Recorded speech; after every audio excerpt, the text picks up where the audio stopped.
The first time I saw the human girl, I thought someone had made a terrible mistake. My name is Vex and I've been a training instructor for the Galactic Defense Coalition for 17 cycles. 17 cycles of watching fresh recruits stumble through basic combat protocols, hyperventilate in zero-gravity simulations, and occasionally vomit in their helmets during high-speed maneuvers. It's not glamorous work, but someone has to prepare these kids for the reality of military service.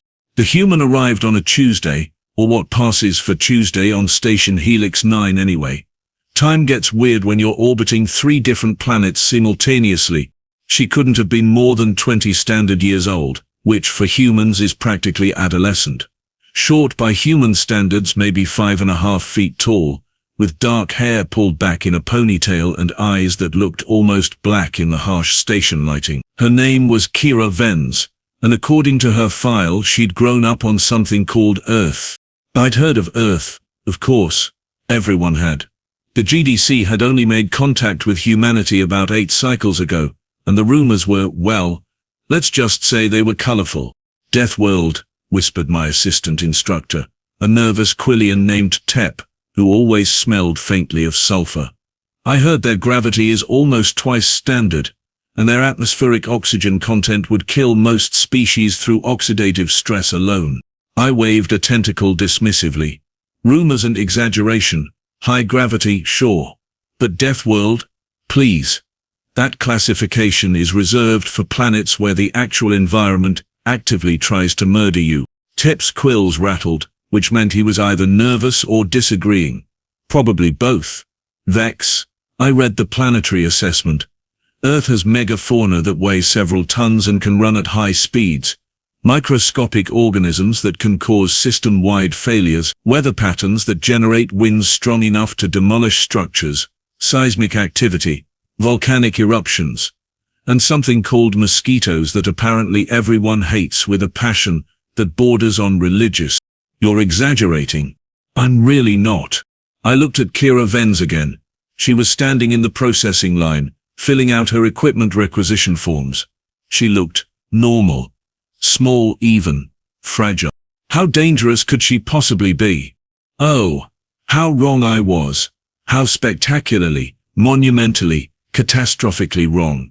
The trouble started on her second day. We were running standard obstacle courses, nothing fancy. The recruits had to climb over barriers, crawl through narrow tunnels, swing across gaps using magnetic grapples, and navigate through a smoke-filled maze while wearing full combat gear. We'd been running this exact course for cycles without incident. I was monitoring from the control booth, watching through multiple camera feeds as the recruits struggled through the challenges. Most of them were doing adequately. A few were doing poorly. One Threxian kid had gotten stuck in a tunnel and was currently being extracted by the safety team. Then I noticed Kira's time. Tep, check monitor 7. Something's wrong with the clock. Tep scuttled over, his 6 legs clicking on the metal floor. He peered at the screen, then at the data readout, then back at the screen. The clock's fine, Vex. That can't be right. She's already at checkpoint 9. The record time to checkpoint 9 is 14 minutes. She's been in there for 6. We both stared at the monitor. Kira wasn't just completing the course, she was demolishing it. Where other recruits carefully climbed over the barriers, she vaulted them in one smooth motion. The narrow tunnels that required most species to crawl slowly on their bellies, she was low crawling through them at a speed that looked physically impossible. The magnetic grapples designed to help recruits swing across gaps. She wasn't even using them, she was jumping, in station gravity, across gaps that were supposed to be unjumpable. That's not possible, I said, which is what instructors always say right before a human proves us wrong. Kira hit the final stretch, the smoke-filled maze. This was usually where recruits slowed down, got disoriented, sometimes panicked. The smoke was thick, visibility near zero. We pumped in some harmless irritants to simulate combat conditions, just enough to make breathing uncomfortable. She accelerated. I watched in disbelief as her heat signature on the infrared feed moved through the maze like she had a map. No hesitation, no wrong turns.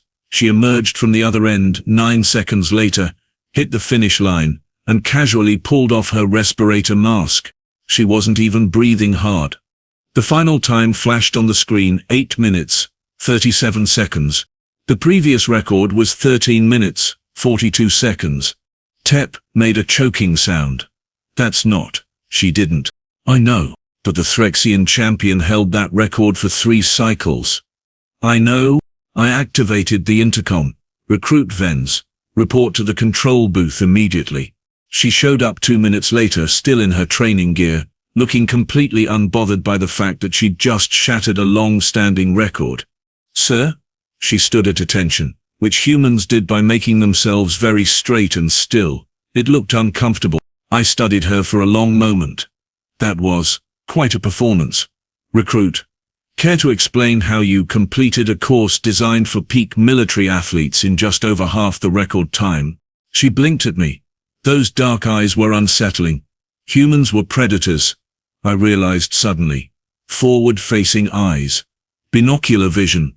Built for tracking prey. I just ran the course, sir. Was there a problem? A problem? No, no problem. Just surprising, that's all. I gestured at Tep. My assistant here informs me you're from Earth, a high-gravity world. Yes, sir. Earth's standard gravity is approximately 9.8 meters per second squared. Tep made that choking sound again. Station standard was 6.1. I see. And you've been training in our standard gravity environment for, what, 2 days now? Yes, sir. So you're essentially operating at about 60% of your normal weight. She smiled. It was not a comforting expression. Humans had so many teeth. Yes, sir. It feels great. Like I could fly. Tep actually scuttled backward. Right. I made a note in her file. Well, congratulations on the new record, Recruit Vens. Dismissed. She saluted, another peculiar human gesture, and left. I looked at Tep. Okay, maybe the Deathworld thing wasn't entirely exaggerated. I tried to tell you. The real fun started a week later during combat simulations. We'd moved on from basic physical training to tactical scenarios. The exercise was simple: 2 teams of 5 recruits each, armed with training weapons that delivered a mild electric shock instead of actual deadly force. Capture the flag, essentially, but in a multi-level environment with limited cover and active environmental hazards. Kira was assigned to the blue team, along with 4 other recruits, 2 Margillians, a Quillian, and a surprisingly agile Floxian. The red team consisted of 5 veteran recruits, who'd been training for over 2 cycles, and knew the simulation inside and out. It was supposed to be a learning experience, a chance for the newer recruits to understand teamwork, tactical thinking, and how to handle defeat gracefully. I should have known better by now. The simulation started. The red team, experienced and confident, immediately moved into their standard formation, a proven strategy that had won them the last 43 consecutive matches. They controlled the high ground, set up overlapping fields of fire, and prepared to defend their flag while sending out a small strike team to capture the blue team's flag. The blue team should have been overwhelmed in minutes. Kira had other ideas. Tep, is she doing what I think she's doing? I watched the tactical display in growing horror. If you think she's climbing the exterior wall of the simulation chamber using nothing but her fingers and determination, then yes, sir, that's exactly what she's doing.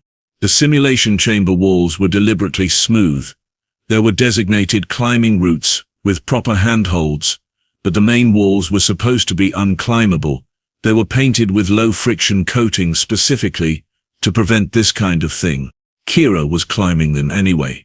Her fingers found microscopic imperfections in the surface.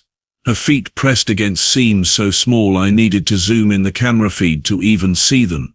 She moved up the 30-foot wall like some kind of adhesive insect, silent and swift. The red team never saw her coming. She dropped from above, landed in a roll that should have shattered her ankles but apparently didn't, and struck 3 red team members with her training weapon before they even realized they were under attack. The electric shocks dropped them instantly, their suits registering them as casualties. The remaining 2 red team members spun around, weapons raised. But Kira was already moving. She didn't run away or seek cover like any sensible recruit would. She charged directly at them. "Oh no," I whispered. One of the red team members got off a shot. It hit Kira square in the shoulder. She barely flinched. The shock that would have stunned most species for several seconds seemed to just make her angry. She closed the distance in heartbeats, and what followed was, well, calling it a fight would be generous. It was more like watching a natural disaster with legs. She disarmed the first recruit with a move I'd never seen in any combat manual, then used that recruit's own weapon to tag them out. The final red team member actually tried to surrender. Kira shot them anyway. "That's against the rules," Tep said weakly. The entire engagement had lasted 18 seconds. The rest of the blue team, who'd been cautiously advancing using proper cover and tactics, arrived just in time to see Kira standing in the middle of 5 unconscious red team members, breathing slightly harder than normal, with an expression that could only be described as disappointed. "Blue team wins," the computer announced, sounding as confused as a computer could sound. I hit the intercom button. "All recruits, report to briefing room, immediately." The briefing room was designed to hold 30 people comfortably. Right now, it felt very small. The red team sat on one side looking shell-shocked. The blue team sat on the other, looking confused. Kira sat in the middle of her team, completely calm, like she hadn't just violated approximately 17 different training protocols and possibly several laws of physics. I stood at the front of the room trying to figure out where to even begin. "Recruit Venns," I finally said. I don't even have words for what that was. She stood up. "Sir, did I do something wrong?" "Wrong? Wrong?" I felt my voice rising, which was unprofessional but understandable under the circumstances. "You climbed an unclimbable wall, attacked an entrenched position single-handedly, ignored being shot, and won a team exercise by yourself in under 20 seconds. 18 seconds, sir," she corrected helpfully. Tep made a sound like air escaping from a pressurized container. "This is training," I yelled, louder than I'd intended. "This is supposed to teach you tactics, teamwork, strategy. This is not a war. You can't just do whatever you want because you're physically capable of things that should be impossible." Kira looked at me with those unsettling predator eyes, and I saw something in them that made my blood run cold. She smiled. Not a friendly smile. Not an apologetic smile. A knowing smile. "Sir," she said quietly, "with respect, you're wrong." The room went dead silent. "This is training for war, and in war there's no such thing as impossible. There's only things people haven't done yet." She paused, and her voice got even quieter, which somehow made it more terrifying. "And where I come from, we've done a lot of impossible things." I stared at her. We all stared at her. "You want to know why Earth is classified as a death world?" she continued. "It's not just the gravity or the oxygen or the predators, it's because everything on our planet is trying to kill everything else, all the time. And we got so good at not dying that we ended up at the top of the food chain by accident. We're not special. We're not unique. We're just stubborn." She looked around the room at all of us. At the Margellians with their fragile crystalline bones. At the Quillians with their defensive quills. At the Floxians who could barely walk in station gravity without assistance. "You want me to learn tactics? Fine. I'll learn tactics. But don't ever tell me something is impossible, because I've spent my entire life doing impossible things just to survive another day." She sat back down. The room remained silent. I should have reprimanded her, should have written her up for insubordination, should have done something to reassert my authority as an instructor. Instead, I heard myself say, "Training is dismissed for today. Everyone get some rest. We'll resume tomorrow with new protocols." The recruits filed out, whispering among themselves. The red team looked traumatized. The blue team looked inspired. Kira looked like she was already thinking about tomorrow's challenges. Tep waited until we were alone before speaking. "So, what are you going to do?" I pulled up Kira's file again, staring at the planetary classification next to her homeworld. "Earth, Class 12 Deathworld. I'm going to redesign the entire training program," I said slowly. Because if there are more humans out there like her, we need to either figure out how to train them properly, or, I trailed off. Or what? I watched Kira through the window as she walked down the corridor, moving with a lethal grace that nothing else on this station possessed. Or figure out how to train everyone else to survive alongside them. The next morning, I made what was possibly the worst decision of my instructional career. I decided to treat Kira Venns like every other recruit. Looking back, I can pinpoint that exact moment as when everything went completely sideways. But hindsight is perfect, and foresight is apparently something I lack entirely. The day started normally enough. Morning drills at 0600 station time. Physical conditioning, weapons maintenance, tactical briefings, standard military routine designed to build discipline and cohesion among the recruits. Kira showed up early, which was becoming her pattern. She was already stretching when the other recruits arrived, doing things with her legs that looked anatomically questionable. Tep sidled up to me, his quills vibrating nervously. "Vex, I've been thinking, maybe we should put her in advanced training. Or perhaps create a specialized program." I sent a request to headquarters, asking for guidance on Deathworld species integration protocols. What did they say? They laughed. Then they said, and I quote, "Good luck with that," and disconnected. Fantastic. No help from command as usual. "She's a recruit like any other," I said firmly. "We treat her the same. No special accommodations. That's how military training works." Tep's quills drooped. "I really think that's a mistake, sir." Noted. Now let's get started. The morning exercises went fine, if you ignored the fact that Kira completed every single physical task in approximately half the expected time while barely breaking a sweat. The other recruits were starting to notice. Some looked inspired, others looked resentful, a few looked terrified. The problem started during weapons training. We'd moved on to ranged combat, using standard GDC pulse rifles. These were sophisticated pieces of equipment, calibrated for average galactic physiology. Moderate recoil, manageable weight, intuitive targeting systems. They were designed to be effective without being too difficult for newly trained soldiers to handle. I demonstrated proper firing stance, trigger discipline, breath control, the basics. Then I had the recruits line up at the firing range to practice on static targets at 50 meters. Most of them did adequately. A few hits, plenty of misses, which was expected for first-time shooters. The Margillians struggled with the recoil. The Floxian couldn't hold the rifle steady. Normal training stuff. Then Kira stepped up to the firing line. She picked up the pulse rifle, examined it for exactly 3 seconds, shifted her stance slightly, and fired. Perfect center mass hit. She fired again. Another perfect hit. Again. 10 shots, 10 perfect hits, at 50 meters, with a weapon she'd never touched before. "Okay," I said slowly. "That's very good, Recruit Venns. But let's try something more challenging. Computer, activate moving targets." The computer complied. Holographic targets began zipping across the range at various speeds and distances. This was an exercise designed for intermediate shooters, people who'd been training for at least a cycle. Kira adjusted her grip and started firing. She didn't miss. Not once. Fast targets, slow targets, targets at extreme range, targets that appeared for only a second. She hit every single one. The other recruits had stopped their own practice and were just watching now, mouths hanging open in various species-specific expressions of disbelief. "How are you doing that?" I finally asked. She lowered the rifle. "Sir, humans have been throwing projectiles at moving targets for about 2 million years. We hunted our food by throwing rocks and spears at animals that were faster and stronger than us.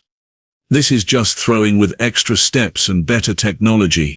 2 million years. 2 million years of evolutionary pressure to get good at hitting things from a distance." I was beginning to understand why Earth was classified as a death world. It wasn't just that the environment was dangerous, it was that everything on that planet had become dangerous in response, locked in an endless arms race of survival, and humans had won by becoming the most efficient killers in their ecosystem. "Right," I said, hearing the defeat in my own voice. "Well, good job, everyone else." keep practicing. But the real chaos, the event that would eventually be referred to in hushed whispers as the incident, happened during afternoon combat drills. We'd set up a large-scale tactical simulation, 30 recruits divided into 3 teams, competing for control of strategic points in a multi-level urban environment. Full combat gear, training weapons, smoke grenades, the works. The simulation was designed to last at least 2 hours, giving teams time to maneuver, plan and execute complex strategies. Kira was assigned to Green Team, along with 9 other recruits of various species. I deliberately mixed the teams to force cross-species cooperation. The other 2 teams, having witnessed Kira's previous performances, had apparently formed an unspoken alliance. They were going to focus on eliminating Green Team first, specifically Kira, before turning on each other. Smart tactical thinking, actually. Remove the biggest threat early. The simulation began. Green Team's leader, a cautious Margellian named Kiv, immediately started organizing a defensive position. A good instinct, hold a strong point, force the other teams to come to them. Use Kira as a defensive ace. Kira had other ideas. With respect, sir, she said to Kiv, that strategy won't work. They'll pin us down and coordinate. We need to be aggressive. Kiv's crystalline features flickered with irritation. I'm team leader, and I say we defend. You're good, Venns, but you're not invincible. Stick to the plan. I watched from the control booth as Kira's expression went through several interesting changes. She was learning something that every soldier eventually learns. Sometimes your commanding officer is wrong, and you have to follow orders anyway. She nodded. Yes, sir. Green Team set up their defensive position on the 3rd level of the simulation structure. Good sight lines, multiple exit routes, defensible, textbook strategy. The other 2 teams advanced cautiously, clearly coordinating through their comms. Red Team from the east, Blue Team from the west, planning to catch Green Team in a pincer movement. It should have worked. Kira waited exactly 4 minutes. Just long enough for the enemy teams to commit to their approach to move into the kill zones, to think they had Green Team trapped. Then she said something to Kiv too quiet for our microphones to pick up. Kiv looked shocked, started to argue. But Kira was already moving. She grabbed a smoke grenade from her belt and threw it. Not at the enemy. At her own team. What is she doing? Tep shrieked. That's friendly fire. That's sabotage. That's... The smoke grenade detonated, filling Green Team's position with thick, grey clouds. Her teammate started coughing, confused, trying to figure out what had gone wrong. Kira dropped off the 3rd level. Just dropped. 30 feet straight down. She hit the ground in a roll, came up running, and charged directly at Red Team's position. This is insane, I whispered. This is absolutely insane. Red Team saw her coming. 10 rifles aimed at a single target. They fired. Kira dodged. Not all the shots, that would be impossible, but she moved in ways that made her hard to hit, using cover that shouldn't have provided any protection, timing her movements between shots. 3 bolts hit her, delivering their electric shocks. She stumbled but didn't stop. She crashed into Red Team's formation like a meteor. What happened next was not pretty. Kira fought with a brutality I'd never seen in training exercises. She used elbows, knees, headbutts. She swept legs, struck pressure points, used every dirty trick in whatever book humans learned fighting from. Training weapons were knocked away. Recruits were grappled and used as shields. It was chaos incarnate, wearing a training uniform. Red Team broke. Actually broke. They scattered, abandoning their position, running from this small human female who fought like she'd been born doing it. Which, I was starting to realize, she probably had been. Blue Team, watching this happen, made a critical error. They tried to capitalize on the chaos, pushing forward to claim the strategic points while everyone was confused. Kira heard them coming. She'd armed herself with 3 captured training rifles. She propped one against a barrier, aimed at Blue Team's advance route, and tied down the trigger with a piece of torn fabric. The rifle started firing on full automatic, laying down suppressing fire. It was a distraction. While Blue Team focused on the automated fire, Kira circled around their flank, moving through areas of the simulation we'd assumed were impassable. She hit them from behind. Blue team lasted slightly longer than red team, slightly. By the time green team cleared the smoke from their own position and figured out what had happened, Kira had single-handedly eliminated 18 of the 20 enemy combatants and was in the process of capturing all 3 strategic objectives by herself. The simulation computer, in its infinite machine logic, declared green team the winner. Green team, who'd spent the entire battle choking on smoke grenades in their own defensive position. I sat in the control booth staring at the tactical display, trying to process what I'd just witnessed. TEP was making a sound like a dying engine. So, I said eventually, that happened.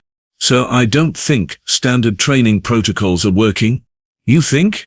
I called an emergency meeting with all the recruits. Not just Kira's training group, everyone. All 80 recruits currently on Station Helix 9. If word about the human was spreading, which it absolutely was, I needed to address it directly. They assembled in the main briefing hall, whispering among themselves, casting nervous glances at Kira, who stood quietly in the back row looking like she'd rather be anywhere else. I took a deep breath and began. I'm sure you've all heard about Recruit Venns by now. The rumors, the stories, the probably exaggerated but actually completely accurate tales of her performance in training. I paused. I want to address something important, something about fear and respect, and what it means to serve in a military force that includes multiple species from multiple worlds. I had their attention now. Humans come from Earth. Earth is classified as a Class 12 Deathworld. Some of you know what that means. For those who don't, let me explain. A Deathworld is a planet where the environmental conditions are so harsh, so unforgiving, that they produce species adapted for extreme survival, high gravity, deadly fauna, unpredictable weather, limited resources, constant competition. I looked directly at Kira. Earth scores high on all of these metrics. Humans evolved in an environment that was actively trying to kill them every single day, and they survived. Not just survived, thrived. They climbed to the top of their food chain through sheer stubborn determination.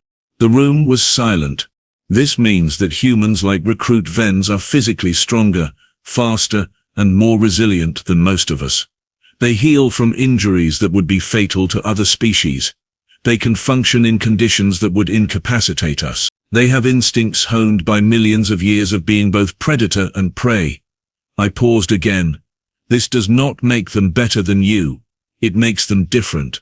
And in a military context, different capabilities are assets, not threats. I saw some of the tension leave the room, not all of it. But here's what I want you to understand.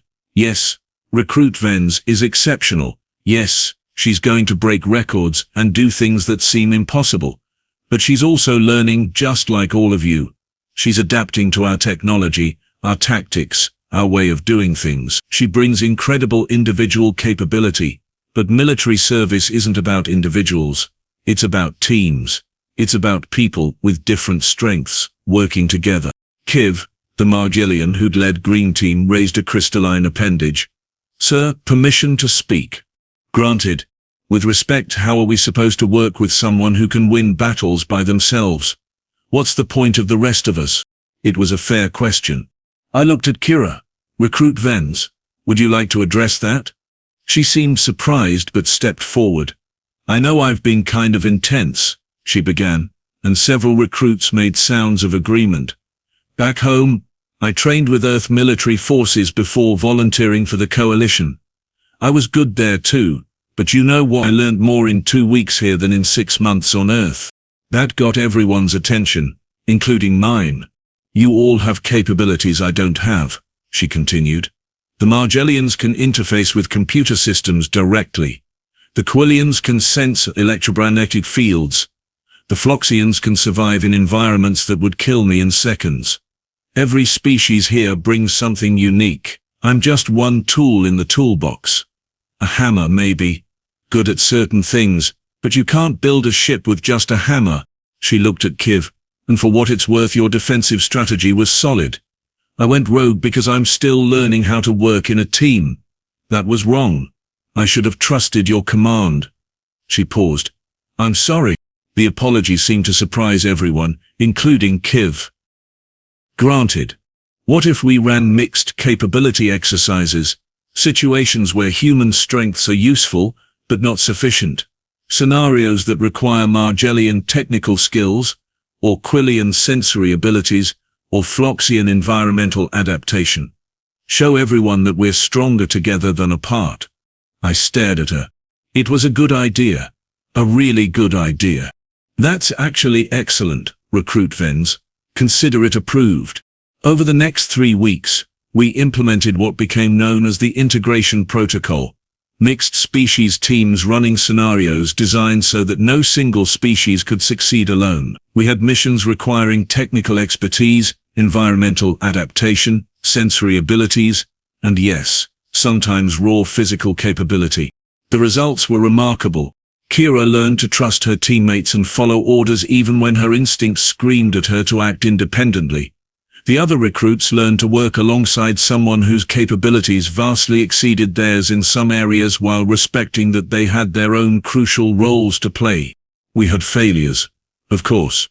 One memorable incident involved Kira trying to carry a Margellian across a gap, and nearly shattering his crystalline structure because she forgot how fragile he was. Another involved a Quillian accidentally shocking Kira with his defensive quills, though she took it remarkably well, all things considered. But slowly, grudgingly, it started working. The recruits stopped seeing Kira as a threat or an anomaly. She became just another member of the unit, extremely capable, sure, but not separate, not other. And Kira, for her part, started to relax, started to joke with her teammates, started to act less like a weapon and more like a person. On the final day of basic training, we ran one last simulation, a massive, complex scenario involving all 80 recruits, divided into 8 teams, competing for objectives across the entire station. It was beautiful chaos. Teams coordinated, adapted, improvised. Margellians hacked security systems while Quillians provided early warning of enemy movements. Floxians secured hazardous areas while humans provided combat support. Everyone contributed. Everyone mattered. Kira's team won, but barely, and only because they'd executed a brilliant combined arms strategy that used everyone's strengths. At the graduation ceremony, I stood before the assembled recruits, feeling something I hadn't felt in cycles: pride. You came here as individuals from dozens of different worlds, I told them. You're leaving as soldiers of the Galactic Defense Coalition. You've learned to work together, to trust each other, to combine your strengths and cover each other's weaknesses.